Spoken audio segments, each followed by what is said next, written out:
Our next big story is from Russia. It has tested a nuclear-powered cruise missile, and it's making headlines across the world. The missile is called Burevestnik.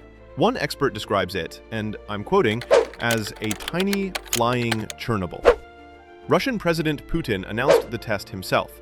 Moscow says the missile flew over 14,000 kilometers. It remained airborne for 15 hours, and it ran on a miniature nuclear reactor. This means this missile has virtually unlimited range and the ability to dodge even the most powerful missile defenses. Now, this test has delivered two objectives for President Putin. He's flexing his military muscle, and he's extending an invite for a dialogue.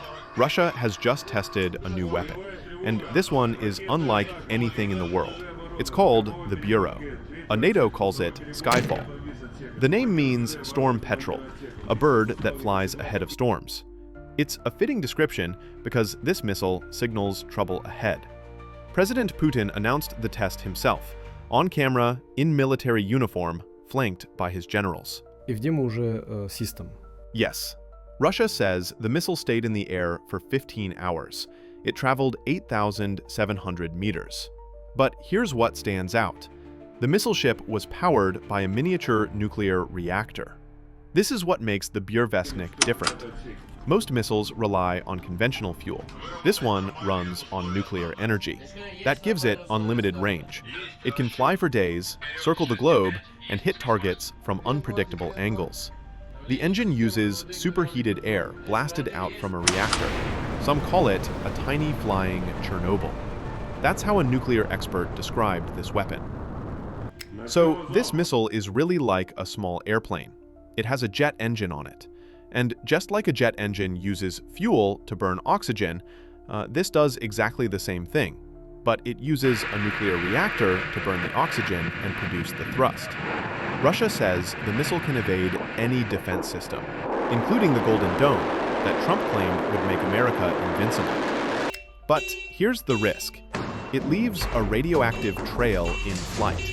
And the longer it flies, the more chance there is of something going wrong. This project has already claimed lives.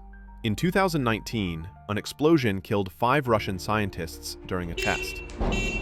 So why is Russia showing it off now? For Putin, it's a message to the West.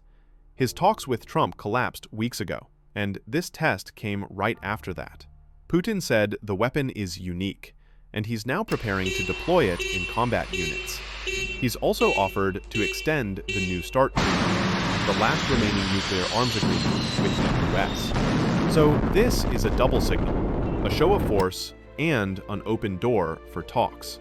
Yes, but experts are alarmed. Some call Russia's move destabilizing. Others say it's a science fiction nightmare turned real.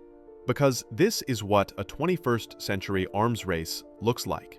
A nuclear missile that never needs to land, that could fly for days and strike from any direction. Russia calls it a shield, but to the West, it looks like a threat.